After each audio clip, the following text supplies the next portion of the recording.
ሰላም ጤና ይስጥልን የቻናል ቤተሰቦች፣ ዛሬ እጅግ አስገራሚና ማንም ያልጠበቀው ነገር ተከስቷል። ሁላችንም የምናውቃቸው ሩታና አብርሃም ጉዳይ አዲስ መልክ። ሩታ ለአብርሃም ያሳየችው ነገር መላው ማህበራዊ ሚዲያ እያነጋገረ ይገኛል። አብርሃም በድንጋጤ ፈዞ ቀርቷል። ለመሆኑ ሩታ ከልቧ ነው ወይንስ ሌላ ያሰበችው ነገር አለ? ቪዲዮውን እስከ መጨረሻው አብራችሁን ተከታተሉ። ተመልካቾቻችን፣ ሩታ ትላንትና ዛሬ የምታሳየው ነገር ጨርሶ ከአይምሮ በላይ ነው። አብርሃም ፍቺ ይጠብቅ በነበረበት ሰዓት እሷ ግን ፍቅሯን እየገለጸችለት ትገኛለች። እስኪ ዛሬ ድረስ እወዳለሁ ሳትለው አብርሃም እንደ ሕፃን ልጅ ግራ ገብቶት ሲባዝን አይተናል። ይሄ በእውነት የፍቅር መመላለስ ነው ወይንስ ሩታ አዲስ ድራማ እየሰራች ነው? ብዙዎች እንደሚሉት ሩታ በቀላሉ የምትረሳ ሴት አይደለችም።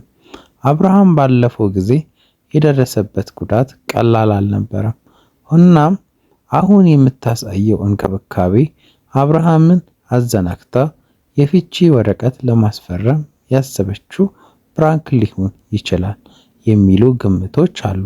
እናንተስ ምን ትላላችሁ? ሩታ አብርሃም ይቅር ብላው ይሆን? ሌላው ትልቅ ጥያቄ ደግሞ ሄርሜላ ናት። ሄርሜላ አብርሃምን እንደምትወደው እና አብረው መኖር እንደምትፈልግ በግልጽ ተናግራለች። አሁን ሩታ ወደ አብርሃም መመለሷ በሁለት ሴቶች መካከል ትልቅ ጦርነት እንደሚያስነሳ ግልጽ ነው።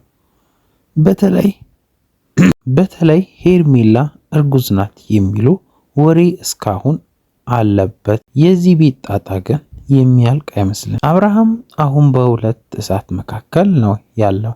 በአንድ በኩል ለውጥ ያሳየችው ሩታ፣ በሌላ በኩል ደግሞ ሄርሜላ። አብርሃም ማንን ይመርጣል? ወይንስ ሩታን በስተመጨረሻ ጥላው ትሄድ ይሆን? እናንተስ አስተያየታችሁን መስጫ ሳጥን ውስጥ አስቀምጡልን። ሩታና አብርሃም ቢታረቁ ደስ ይላቸዋል? እዚህ ጋር ነው እንግዲህ ጥርጣሬው የሚጀምረው።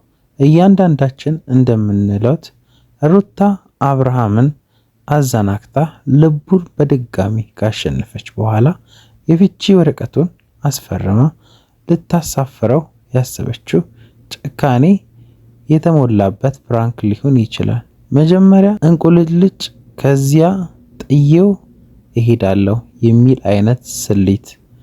ወገኖቼ እስቲ ሐሳቦትን አብርሃም አሁን በሩታ ፍቅር ተሸውዶ አሜን ብሎ መቀበል ነው መጨረሻው? ግን የከፋ ቢሆንስ? ወይንስ ሩታ በእውነት የልጅ አባት ስለሆነ ሁሉንም ነገር ረስታ ለትዳር እድል እየሰጠች ነው? እናንተስ በሩታ ቤት ብትሆኑ ምን ታደርጉ ነበረ? በቀል ወይንስ ፍቅር? አስተያየታችሁን ኮሜንት ላይ አስፍሩልኝ። እያንዳንዱን አነባለሁ። ወይንስ ሩታ በቀሏን መወጣት አለባት?